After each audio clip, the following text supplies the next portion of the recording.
If the right culture drives retention, and retention drives performance, and performance drives growth, how do you create that kind of culture? Better yet, who creates it? Most leaders will say we do. Leadership sets the culture. But here's an uncomfortable truth. You influence the culture, but your frontline leaders create it. And if you don't understand this distinction, you'll continuously throw money at cultural issues without actually creating any change. Let's fix that today.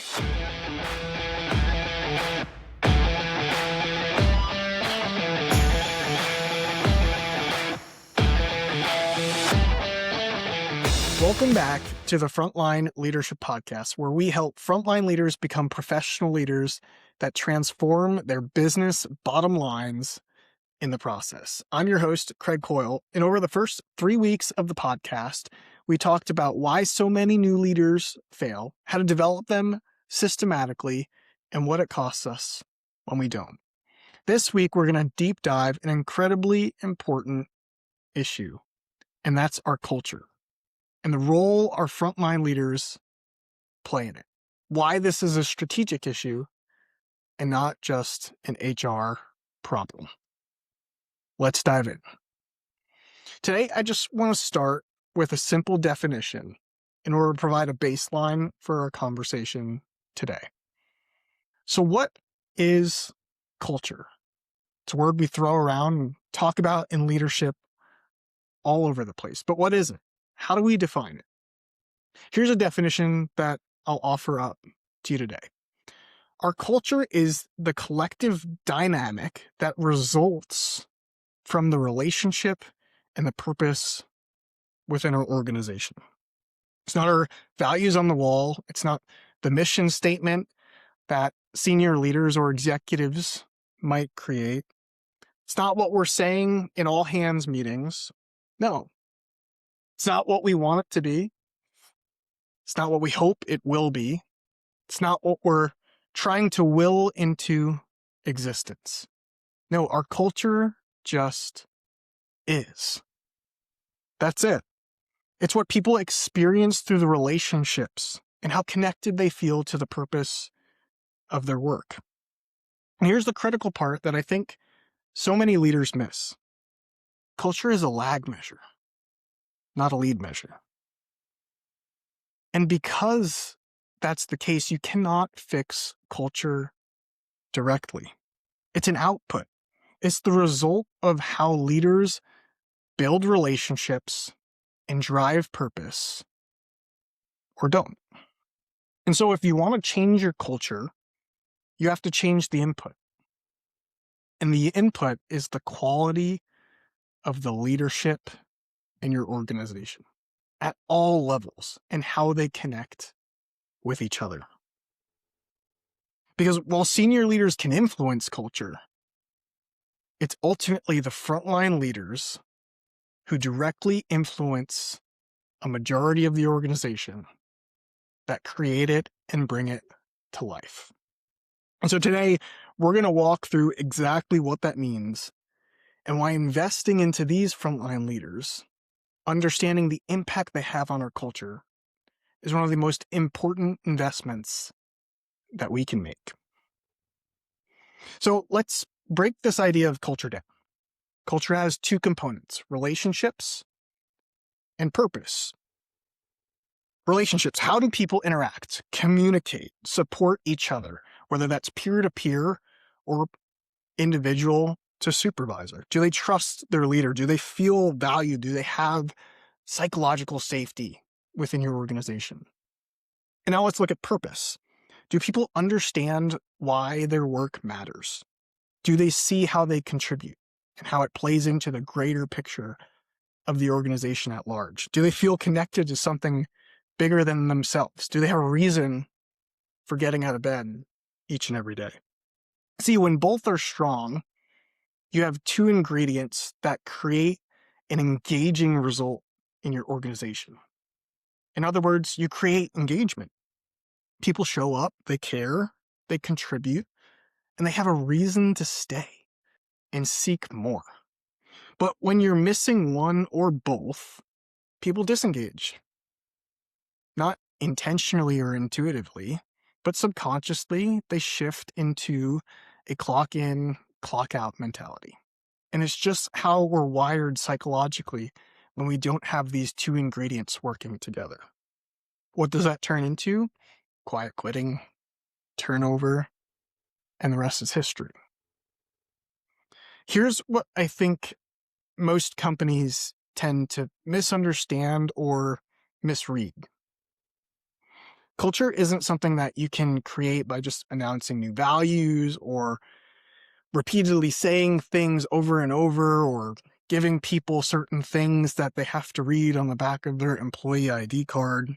No, culture, it's the accumulated result of thousands of interactions that take place every single day over time and time and time again.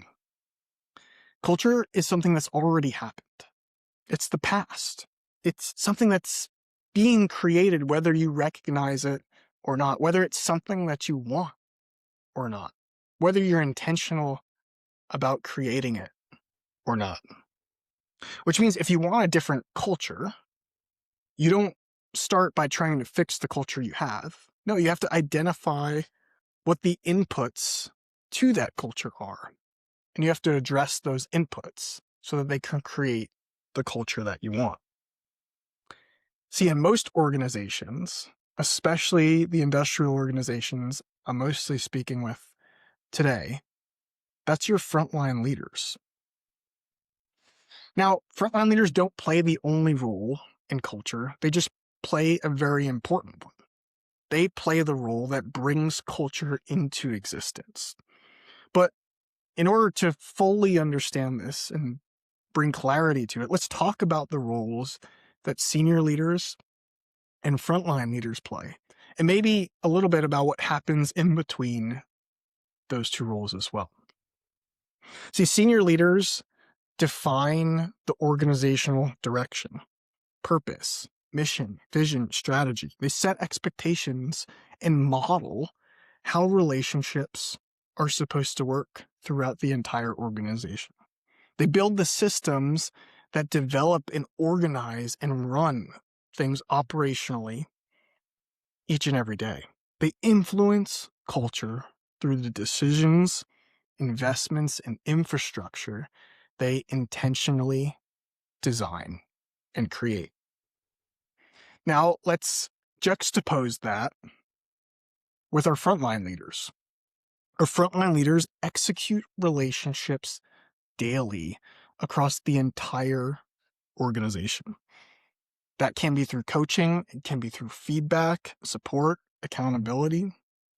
They transmit purpose through how they communicate, how they prioritize, and how they lead. They make thousands, if you culminate this across all the frontline leaders in your organization, maybe more than that, hundreds of thousands of micro decisions each and every day that shape the experience of each and every individual within your organization. As a result, they create and scale culture across 80 to 90% of your workforce through their direct daily contact. So here's what I see. Both matter. Both are critical. Senior leaders influence the culture, and it starts with them. But frontline leaders create the culture. They bring it into existence. They bring it to life. Because culture isn't just what we discuss in boardrooms behind closed doors. It's what's experienced on the floor. And the frontline leadership in our organizations, they create that experience each and every day. Think about it, right? Like your employees building your parts, designing things that you may be selling to customers. They're not interacting with the executives or the general managers each and every day. But who are they interacting with every day? They're supervisors. They may not even be interacting with their supervisor's leader, but they are interacting every day with their supervisor. And that's ultimately the manifestation of culture in our organizations. That supervisor is going to determine whether or not these employees feel heard or ignored, whether they understand how and why their work matters, whether they feel supported or micromanaged, whether they trust leadership or feel manipulated, whether they feel like they're part of a team or just a means to an end. And you could see, just thinking about those examples, how that's going to directly impact whether someone engages in their work or doesn't, whether they feel committed to an organization or don't, whether they're going to look for more elsewhere or whether they know they have something they can't find elsewhere within your four walls. Every single day, your frontline leaders are making deposits or withdrawals into the relational and purpose accounts of your workforce. Over time, those deposits or withdrawals are ultimately what compound into what we call culture today. So here's where I think we tend to get stuck. And it's not something that I think happens intentionally. It's just because we're not thinking about culture through the lens of the quality of our frontline leaders is kind of where we end up. We set great values at the senior leadership level. We craft really inspiring mission statements that theoretically should activate and engage our organizations. And then we're shocked when culture doesn't change. We think we're doing what it takes to create the culture that we know is going to drive the performance and growth within our organization. But look, you can have perfect values, clear purpose, strong senior leadership, but if these critical things never reach the front lines of your organization, nothing's ever going to change, right? Whatever is inspiring the experience within your front lines isn't being impacted, and therefore it will continue. In other words, if you don't have the infrastructure that scales your values, scales your purpose, scales your leadership, nothing is ever going to change. Think about it like this. Remember playing that game Telephone when we were younger, maybe in preschool or elementary school? Remember what would always happen? Whatever you end up with is nothing close to what you start with. That's so often what happens between our senior leadership trying to design culture and our frontline leaders left with actually implementing the culture on the ground. See, through layers and layers of mid-level management, these ideas, these initiatives, these concepts, this purpose, these examples get watered down and lost in translation until they finally reach the front lines. And they hit our front lines. And so often these individuals, even if they receive a little bit of what was initially communicated, typically don't have the development and the skills and the clear direction on how to take that and create it and disperse it and model it so that's actually what manifests. See, the breakdown isn't the sender or the receiver. Oftentimes it's what happens in between. See, we'll use another pilot analogy here. Senior leaders, you're like air traffic control.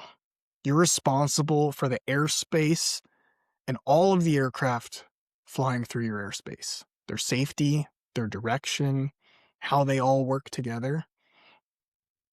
But your frontline leaders are ultimately the pilots. They're the ones on the front lines moving each and every aircraft based off the direction and the guidance that you give them. Now, if those pilots aren't receiving the instructions that you provide to them, how do you think the experience within those aircraft are going to be? Better yet, if the pilots within those aircraft haven't been systematically developed so that they know how to bring to life the instructions you provide to them, how do you think the experience on that aircraft's going to be? This is the reality of what creating culture often looks like in our organizations.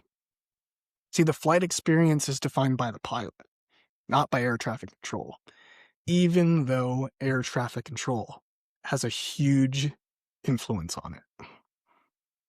It's the same with our organizations. The employee experience is defined by the frontline leader. It's influenced by the senior leader. It's influenced by every layer of leadership between the senior leader and the frontline leader. But it's brought to life by the supervisor. And your culture is the culmination of all those experiences brought together. So why does this matter? Why is this so important beyond maybe engagement scores, retention metrics? Because your culture is ultimately your competitive advantage, or it's your strategic liability. Right? Last week, we talked about how this idea of culture and quality of our frontline leaders influences every operational metric we have. They're all downstream of our culture, the environment these leaders create. To briefly summarize what we talked about, we highlighted some really eye-opening metrics that Gallup brought to life through some research. Organizations with strong cultures are 21% more profitable. They experience 59% less turnover. And safety incidences drop by up to 70% when leadership quality improves. Remember, culture shows up in your operational metrics every single day. They're all telling us something, pointing to something. Production efficiency, quality, schedule, safety. They're all downstream of our culture. And what's our culture downstream of? The quality of our leadership infrastructure and our frontline leaders' ability to provide purpose, to influence these relationships positively. So if you want better operational performance, you can't just optimize process and equipment. No, it all starts and hinges on the quality of our frontline leaders. So it's not soft skills, even though that makes up a huge part of it. It's ultimately strategy. And here's what's interesting. Very few companies do this well. Very few companies can strategically see the importance of systematic investment into their leadership infrastructure and how that develops and empowers their frontline leaders. So what does that tell me? Well, that means it's a huge opportunity for you. It's an opportunity for you to be different. And what happens when you're different? You create a culture that's magnetic, that people want to stay, that attracts other people to you. That's everything every organization is looking for today. And you have the keys to make it happen. And it directly impacts your bottom line. We talked about this in depth in last week's episode. If you want to explore that further, you can go check it out. But here's what I want you to ask yourself today. If you're a senior leader, ask, are we developing our leaders intentionally to create the culture we want so that it can have the impact we desire? Or are we leaving that culture to chance? Or if you're a frontline leader listening today, I want you to ask yourself, are you creating this culture on your team intentionally? Do you see that as the role you have? Or are you just managing tasks and schedules to keep up with what your leadership needs from you? See, if you want help building this system, if you want help finding the tools to create this culture that makes such a difference in our organizations, especially on the front lines, we have some resources available for you. If you're a frontline leader or a senior leader, we have the Leaders Pre-Flight Checklist, which is a set of steps we encourage you to take each and every week to empower those on your team to develop these relationships and provide this purpose to them so you can engage them and lead your team to something significant and purposeful. And if you're a senior leader and this is intriguing to you, I encourage you to go check out last week's episode or download our guide, The Hidden Cause of Disengagement, Turnover, and Stalled Performance, which is a strategic guide to lead you through this entire process. You can get both of these resources for free at operationlead.com. And if you're ready to explore what a systematic approach to frontline leadership development could look like in your organization today, there's an option for you to request a discovery call on that same site. No cost, no pressure, just a conversation about what you're looking to achieve and how to do it. But here's what I want you to remember from our conversation today. Culture is not created in the boardroom. It's created on the floor, in the warehouse, on the line, through the thousands of daily interactions supervisors have with employees each and every day. It's their lived experience. That's what culture is. And frontline leaders create that.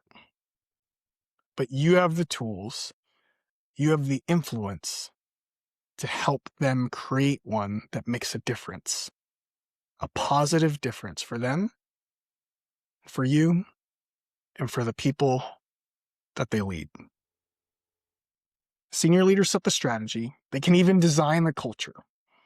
But frontline leaders execute the culture. And what's executed is what's created. If you want a culture that drives retention, performance, and growth, you have to develop the leaders who create it. In our first 3 episodes, we talked about the problem, the solution, and the cost. Today, we clarified who actually creates culture and why that makes frontline leader development so strategically important. Next week, we're going to talk about why the good people keep leaving, what you can do to keep them and attract more of them to your organization. Until then, remember this: your frontline leaders are your culture. Invest accordingly. I'm Craig Coyle. This is the Frontline Leadership Podcast.